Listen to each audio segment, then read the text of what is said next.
குட்டீஸ், தமிழோடு பழகலாம். கடிஜோக். நடனமாடும் விலங்கு எது? விடை ஆடு. தமிழோடு பழகலாம் பகுதியில் இன்று பார்க்க போவது குறில் நெடில் வார்த்தைகள். அது 2 எழுத்து வார்த்தை. குறிலுக்கான குறிப்பு அழகு என்பதன் வேறு பெயர். நெடில் வார்த்தைக்கான குறிப்பு மர வேலைகளில் இணைப்பு வேலைகளுக்கு பயன்படும். விடைய கமெண்ட்ல டைப் பண்ணுங்க. வீடியோவை சப்ஸ்கிரைப் பண்ணுங்க, லைக் பண்ணுங்க, ஷேர் பண்ணுங்க. கதை பகுதியில் எப்படி இருந்த நான் அப்படின்னு ஒரு கதையை கேட்கலாம் வாங்க. கொங்குனாபுரம் அப்படின்னு ஒரு ஊர். அதில் நாதன் அப்படிங்கிற ஒரு பண்ணையார் வாழ்ந்து வந்தார்.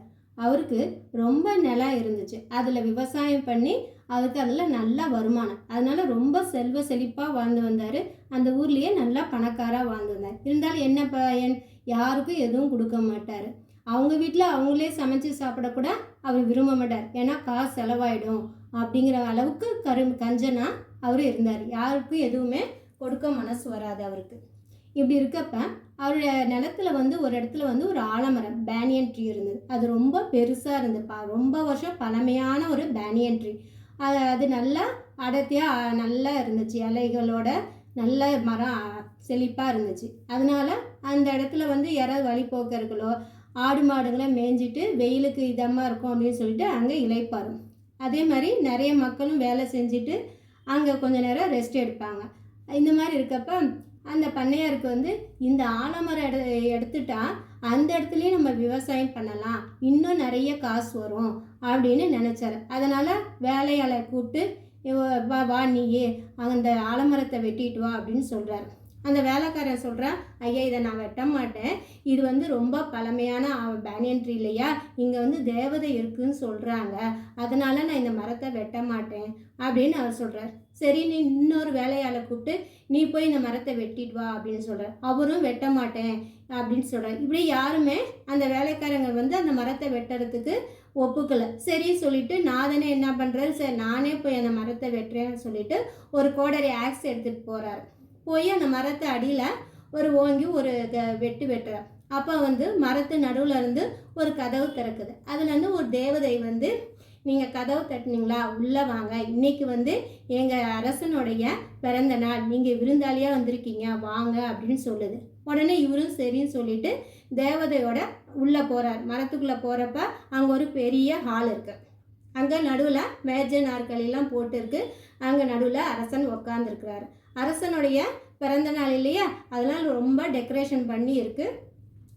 அரசரும் நீங்கள் விருந்தாளியாக வந்திருக்கீங்க வாங்கன்னு சொல்லி பக்கத்தில் உட்கார வைக்கிறாரு. மேஜை மேலே ரொம்ப பலகாரம் ஸ்வீட்லாம் இருக்குது. ஏன்னா ராஜாவுடைய பிறந்த நாள் இல்லையா, ரொம்ப ஐட்டம்ஸ் அதில் இருக்குது. ராஜாவும் உபசரிக்கிறார், நீங்கள் சாப்பிடுங்க அப்படின்னு சொல்லி. இந்த நாதனும் இவ்வளோ ஸ்வீட்டு பலகாரம்லாம் பார்த்ததே இல்லை. ரொம்ப ஐட்டங்கள் இருந்தோன்னே அவனும் வாரி வாரி சாப்பிட்றான். இந்த மாதிரி சாப்பிட்டுட்டு இருக்கப்ப ராஜா கேட்குறாரு, இந்த ஆலமரத்தையும் நிலத்தையும் எங்களுக்கு விற்றுருங்க அப்படின்னு சொல்கிறார். உடனே நாதன் இல்லை அதெல்லாம் யாருக்கும் நான் விற்க முடியாது அப்படின்னு சொல்கிறாப்புல. உடனே அந்த தேவதைகளின் அரசன் சொல்கிறாரு, தேவதைகள்கிட்ட சொல்லி ஒரு பை எடுத்துகிட்டு வர சொல்கிறார். அந்த பையில் 1000 கோல்டு காயின் இருக்குது. இதை நீங்கள் வச்சுக்கிட்டு எனக்கு இந்த ஆலமரத்தையும் எனக்கு நிலத்தையும் என்கிட்ட விற்றுருங்க அப்படின்னு சொன்னோடனே இவர் நாதன் சொல்கிறார், இல்லை அந்த மரத்தை வெட்டி விற்றாவே ரொம்ப காசு வரும், அதனால் நான் இந்த அமௌண்ட்டுக்கெலாம் நான் விற்கலை அப்படின்னு சொன்னோன்னே திருப்பி இன்னொரு 1000 கோல்டு காயின் உள்ள பையை கொடுக்குறாரு. மொத்தம் 2000 கோல்டு காயின் ஆகுது. சரி அப்படின்னு நாதனும் சரி நான் விற்கிறேன் அப்படின்னு சொல்கிறார். ராஜாவும் இந்த மாதிரி எழுதி கொடுங்க, எங்களுக்கு விற்றதான் எழுதி கொடுங்க அப்படின்னு சொன்னோன்னே எழுதி கொடுக்குறாரு. சரின்னு அவர் கிளம்புறப்ப ராஜா தேவதைகிட்ட என்னமோ சொல்கிறார். உடனே தேவதை ஒரு கூடை நிறைய பலகாரங்கள் ஸ்வீட்டை நிறைஞ்ச அந்த கூடை எடுத்துகிட்டு அந்த நாதன் முன்னாடி வைக்கிறாங்க. ராஜா சொல்கிறாரு, இது உங்கள் ஒய்ஃபுக்கும் குழந்தைங்களுக்கும் கொடுங்க அப்படின்னு சொல்கிறார். சரி அப்படின்னு சொல்லிட்டு இவர் அந்த கோல்டு காயினையும் எடுத்துகிட்டு இந்த ஸ்வீட்டையும் எடுத்துகிட்டு மரத்துலேருந்து வெளியில் வர. வெளியில் வந்தோடனே இந்த ஸ்வீட்டெல்லாம் நம்ம ஒய்ஃபுக்கும் குழந்தைங்களுக்கும் கொடுத்தா நல்லா சாப்பிடுவாங்க, திருப்பி இதே மாதிரி நம்மளை கேட்பாங்க வாங்கி தர சொல்லி, அப்போ நம்ம காசு தான் செலவாகும் அப்படின்னு சொல்லிட்டு இவன் என்ன செய்கிறான், நாதன் அங்கேயே வெளியில் உட்காந்து அந்த ஸ்வீட்டெல்லாம் சாப்பிட்டு முடிக்கிறாப்புல.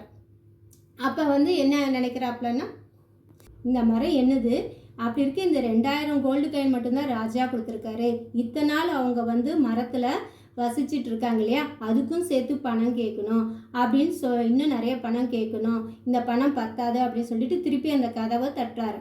அந்த கதவும் திறக்குது. இவர் அந்த உள்ளே போகிற மரத்துக்குள்ளே போகிறப்ப அங்கே திருப்பியும் மேஜை நாற்காலி இருக்குது. ராஜா மட்டும் இருக்கார், வேறு யாரும் இல்லை. அங்கே ராஜா வந்து தூங்கிட்டு இருக்கார். இவருக்கு கோபம், நம்ம ராஜாட்ட பேசுகிறார். நீங்கள் வந்து என்னை வந்து கொஞ்சம் அமௌண்ட் கொடுத்து ஏமாத்திட்டீங்க, இந்த நிலத்தில் எவ்வளோ நாள் நீங்கள் இருக்கீங்க, இதோடைய மதிப்பு அதிகம், இன்னும் எனக்கு வேணும் அப்படின்னு சொன்னால். ஆனால் ராஜா ஒன்றும் பதில் சொல்ல, ஏன்னா அவர் தூங்கிட்டு இருக்கார். உடனே இவர் வந்து என்ன செய்கிற, ராஜாவுடைய கிரீடத்தையும் செங்கோலையும் எடுத்துக்கிறார். பக்கத்தில் கொஞ்சம் கோல்டு காயின்லாம் இருக்குது, அதையும் ஒரு மூட்டையை கட்டிட்டு மரத்துலேருந்து வெளியில் வரார். வெளியில் வந்தோடனே இவருக்கு கொஞ்சம் தூக்கம் வருது. சரி தூங்கலாம் அப்படின்னு சொல்லிட்டு அந்த மூட்டை இருக்குல்ல, தங்க நாணயெல்லாம் வச்சு மூட்டை, அதை தலையில் வச்சு தூங்குறாரு. இப்போ தூங்கி எழுந்திரிக்கிறப்ப அவருக்கு முன்னாடி பார்க்குறப்ப அங்கே புல்வெளியாக இருக்குது. அங்கே குழந்தைங்கள்லாம் ஆடிட்டு இருக்காங்க, பெரியவங்கெல்லாம் நடந்துட்டு இருக்காங்க. இப்படி இருக்காங்க ஜனங்கள்லாம். என்னடா அது, நம்ம இது நிலத்துல வந்து இவங்கெல்லாம் நடந்துட்டு இருக்காங்க அப்படின்னு நினச்சிட்டு இருக்கப்பே அந்த பக்கம் வாட்ச்மேன் வராப்புல. இவர் வந்து கேட்குறாரு நாதன் இந்த வாட்ச்கிட்ட, என்ன இவங்கெல்லாம் என்னுடைய நிலத்துல இருக்காங்க, இவங்களெல்லாம் நீங்கள் அப்புறப்படுத்துங்க, இது என்னுடைய நிலம் அப்படின்னு சொல்கிறாரு. உடனே அந்த வாட்ச்மேன் சொல்கிறாரு, இது வந்து கவர்மெண்ட் பூங்கா, இது வந்து 100 வருஷம் முன்னாடி நாதன்கிற ஒரு கஞ்சன் இருந்தால், அவன் வந்து 100 வருஷம் முன்னாடி எங்கேயோ போயிட்டான். அதனால் அவங்க குடும்ப ஃபேமிலி வந்து இந்த நிலத்தை வந்து கவர்மெண்ட் கொடுத்துட்டாங்க. கவர்மெண்ட் வந்து இது பப்ளிக் பார்க்காக இது பண்ணி இது மக்களுக்கு கொடுத்துருக்காங்க அப்படின்னு சொன்னான். உடனே இவருக்கு வந்து ஐயோ நான் வந்து 100 வருஷமாக தூங்கிட்டு இருக்கேனா அப்படின்னு ஆச்சரியம் நாதனுக்கு. சரி நம்ம தங்க கிரீடம்லாம் இருக்கா அப்படின்னு பார்க்குறாரு. அது தங்க கிரீடம் இல்லை, அது ஒரு தகர டப்பாவாக இருக்குது. சரி தலையில் தங்க நாணயங்கள்லாம் வச்ச மூட்டை தூங்கிட்டு இருந்தோமே, தங்க நாணயங்கள்லாம் இருக்கான்னு பார்த்தா அதுவும் கல் தான் இருந்துச்சு. அங்கே செங்கோல், தங்க செங்கோல் இருந்துச்சு, அது இருக்கான்னு பார்த்தா அது குச்சியாக தான் இருந்துச்சு. இப்போ அவர் நினைக்கிறாரு, ஐயோ என்ன நம்ம இப்படி ஏமாந்துட்டோம், எல்லாமே போயிடுச்சு அப்படின்ட்டு.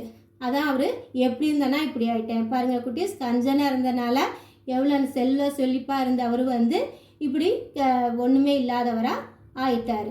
கதை பிடிச்சிருக்குன்னு நினைக்கிறேன். அடுத்த வீடியோவில் சந்திக்கலாம்.